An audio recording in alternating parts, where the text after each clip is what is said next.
गांव रानीला, जिला चरखी दादरी, हरियाणा। इस गांव में वोटर्स की कुल संख्या 7,408 है। साल 2022। गांव में 7 साल बाद सरपंच पद के लिए इलेक्शन हुए। हर बार की तरह गांव में सरपंच पद के लिए काफी उम्मीदवार सामने आए। इस बार 9 उम्मीदवार सामने आए। पिछले बार की सरपंच चुनाव की तरह इस बार भी गांव में सरपंच पद की श्रेणी महिलाओं की थी। महिला उम्मीदवार के लिए गांव में पुरुष निवेदक थे, जो कि लगभग सारे काम संभाले हुए थे। मगर ये 9 उम्मीदवार चुनने से पहले भी गांव में पंचायतें हुई, क्योंकि इससे पहले उम्मीदवारों की संख्या ज्यादा थी। गांव पानों में बांटा गया है। इस गांव में कुल 3 पाने हैं: सुरजान पाना, पाना महलगान और साहू पाना। एक पाने में काफी उम्मीदवार इलेक्शन में खड़े हुए और हर पाने में पंचायतें हुई और उसमें से सबसे ज्यादा समर्थन प्राप्त करने वाले उम्मीदवार को चुना गया। जब गांव की पंचायतें हुई, दोनों तरफ हुई हैं, इस तरह इस साइड पानों में भी हुई है, इस साइड भी हुई है, तो यही था कि भाई ज़्यादा व्यक्ति चुनाव लड़ रहे हैं तो कम से कम व्यक्तियों को चुनाव लड़ा जाए, ताकि इन पे खर्चा ना पड़े और भाईचारा खराब ना हो। चयन करते समय हर जाति, वर्ग और उम्र के लोग शामिल थे और पंचायत के दौरान जिस भी व्यक्ति के मन में कोई सवाल या सुझाव था, वो खुलकर सामने आया। पंचायत में एक मुखिया को निर्णय करने के लिए चुना गया। पंचायत में बोलने से पहले हर व्यक्ति द्वारा मुखिया से आज्ञा लेनी होती थी। ये पंचायत कई घंटे चली। सुबेरे 9 बजे से लेकर 8-9 बजे से और शाम के 4 बज गए थे। इतनी लंबी पंचायत कभी नहीं चली। और लंबी इतनी चली कि आप सुबह 8 बजे लगे थे, 2:30 से 3 बजे, दोपहर के 2:30 से 3 बजे। और जो व्यक्ति पंचायत में गए हुए थे, उन्होंने किसी ने खाना नहीं खाया हुआ था। बड़े बुजुर्ग भी जो 60-60, 70-70 साल के बुजुर्ग थे, वो भी पंचायत में बैठे रहे कि भाई फैसला जरूर होना चाहिए।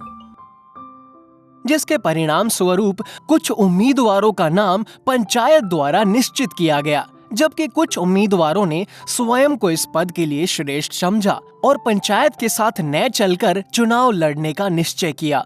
इस प्रकार इन सभी 9 उम्मीदवारों के नाम का चयन हुआ। निर्णय लेने के टाइम बहुत दबाव था। हर आदमी के विचार सुनना और हर आदमी को जवाब देना और शांति कामयाब रखना, हौसला युवा टीम का कामयाब रखना, ताकि कोई गर्म जोश में ना आवे। पंचायत से उम्मीदवार के चयन होने के बाद हर एक उम्मीदवार अपने प्रचार में जुट गया था। अपने अपने समर्थकों के साथ गांव में घर घर घूमे, ताकि उन्हें ज्यादा से ज्यादा संख्या में वोट मिल सके। एक तो डोर टू डोर महिला कैंडिडेट का नाते डोर टू डोर अपने हर घर में अपने वोट मांगे, ताकि पहली बार ऐसा होया है। और ये पर्दा सिस्टम ख़त्म करके ताकि अपना हक की लड़ाई लड़ी और अपना हक की जो 50% सरकार ने महिला आरक्षण दे रखा है, उसकी पालना करते हुए घर घर अपने भाई वोट मांगे और अपने हाथ जोड़ कर अपील करी वोट की। गांव में प्रचार बहुत तरीकों से किया गया, जैसे कि दीवारों पर पोस्टर लगाकर, समर्थकों के साथ इकट्ठा होकर, गांव में दौरा लगाकर, गाड़ियों में स्पीकर के द्वारा और इस बार सोशल मीडिया का इस्तेमाल करके भी लोगों ने प्रचार किया। राउंड अप की जो बात करांगे ना, उसमें मैंने थोड़ा ज़्यादा इंटरेस्ट लगा, क्योंकि इतनी भीड़ मैंने आज तक देखी नहीं। मेरे सामने लगभग 3 इलेक्शन तो हो चुके हैं। पिछली बार क्या होते थे कि हम कोई भी लगा के आता था तो उनको फाड़ देते थे। लगभग कम से कम भी 1000 आदमी की भीड़ एक साथ प्रचार के लिए जाती थी। अब की बार जैसे कैंडिडेटों के जो अपने पसंदीदा थे, उनके पर्चे, पोस्टर, बैनर घरों पे उन्होंने अपनी मर्जी से लगवाए हैं और उनका प्रचार प्रसार खुद ने किया है।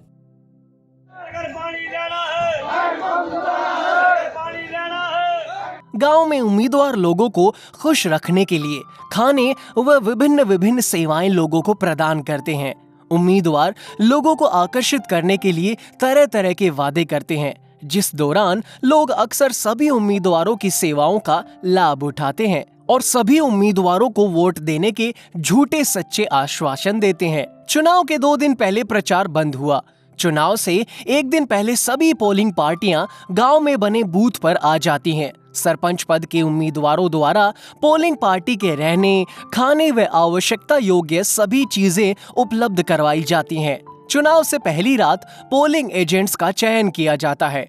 हर एक उम्मीदवार वार्ड अनुसार अपनी तरफ से पोलिंग एजेंट चुनते हैं। पोलिंग एजेंट्स को आवेदन पत्र भरकर जमा करवाना पड़ता है, जिसके बाद उन्हें बाहर आने जाने की स्वीकृति मिल जाती है।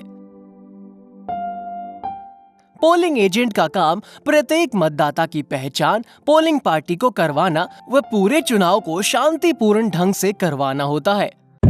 12 नवंबर 2022 गांव रानीला में सरपंच पद के लिए चुनाव का दिन था।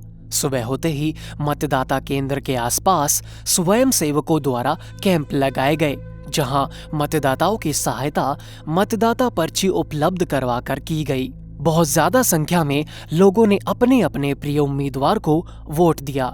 कुछ एजेंट्स द्वारा पता लगा कि आधे दिन तक लगभग सभी उम्मीदवार एक दूसरे को कड़ी चुनौती दे रहे थे। मुकाबला इलेक्शन तो लग रहा है, इलेक्शन है या नहीं है। अब की बार चुनाव अलग अलग ऐसे जैसे गांव के 4 कोने होते ना, ऐसे बट गया था। ऐसा लग रहा था कि भाई बस ये तो फाइट है 4 कैंडिडेट्स की और कोई भी जीत सकता है इसमें। गांव के एक तरफ कोने में एक कैंडिडेट है, दूसरे कोने में एक कैंडिडेट है, इस तरफ एक कैंडिडेट है और इस तरफ एक कैंडिडेट है। मतलब चारों कोनों में बट गया था इलेक्शन और चारों तरफ से मतलब रस्साकसी चल रही थी कि भाई हमारा जीते, मतलब एक दूसरे को हराने के लिए चारों कर रहे थे। गांव में वोटिंग सुबह 7 बजे से लेकर शाम 6 बजे तक चली। पूरा दिन भीड़ वाला माहौल रहा। शाम होते ही गांव के लगभग लोग मतदाता केंद्र के चारों तरफ खड़े होकर नतीजे की प्रतीक्षा कर रहे थे। इस दौरान भीड़ में बहुत ज्यादा शोर शराबा था, जिस पर नियंत्रण करने के लिए भारी पुलिस दल तैनात था। मतदाता केंद्र को छोड़कर पूरे गांव में लगभग सन्नाटा सा छाया हुआ था। गांव वालों को गुमराह करने के लिए कुछ असामाजिक तत्वों ने हल्ला करना शुरू कर दिया था। वो एक युवा पीढ़ी में जोश था, विपक्ष की तरफ भी जोश था और भाई हम पक्ष मान रहे हैं अपने को, उसमें भी हमारे में युवा पीढ़ी में जोश था कि हम जीत गए। युवा तबका का इतना जोश दिखा, इतना जोश कभी मेरी 73 साल की उम्र में कभी इतना जोश देखा नहीं था। वो एक गांव में किलकी लगना एक युवा पीढ़ी के हमारे यहाँ है थिंकिंग, भाई हम जीत गए, किलकी लगना, और उसका जवाब दूसरी तरफ से भी मिल रहा था, वो भी किलकी मार रहे थे, हम भी जीत गए। तो वो जब तक चुनाव डिक्लेयर नहीं होता वो एक चलता है कि भाई हाँ जोश का।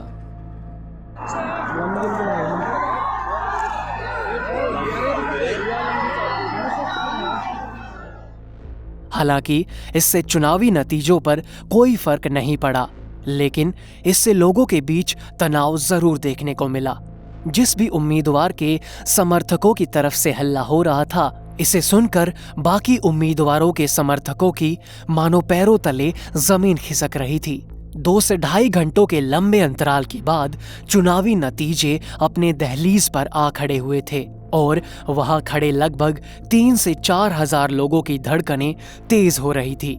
इसी बीच थोड़ी अफरा तफरी देखने को मिली और कुल 9 उम्मीदवारों में से कुछ उम्मीदवार मतदाता केंद्र से घर वापस लौटते दिखे। उसी बीच मतदाता केंद्र की तरफ खड़ी समर्थकों के एक समूह से ऊंची आवाजों के नारे लगने शुरू हुए और तालियों की गड़गड़ाहट ने चुनावी विजेता के चेहरे को साफ कर दिया।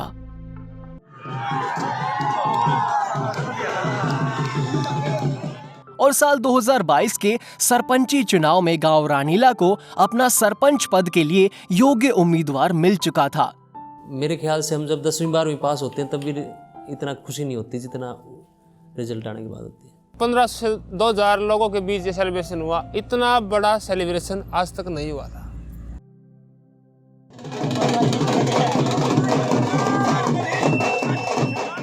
लोग आपस में गले मिल रहे थे, रंग गुलाल उड़ा रहे थे और पटाखों के साथ आतिशबाजियां कर रहे थे।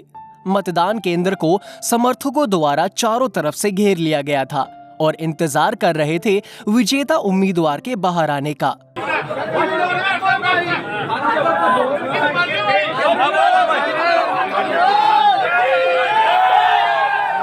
मतदान केंद्र के अंदर विजेता उम्मीदवार को पीठासीन अधिकारी के द्वारा श्रीमती कमलेश देवी को जीत का प्रमाण पत्र सौंपा गया और गांव में निरंतर विकास करने और उज्जवल भविष्य की शुभकामनाएं दी। दूसरी तरफ कुछ चेहरे ऐसे भी थे जो अपने मायूस चेहरों के साथ घर वापस लौट गए।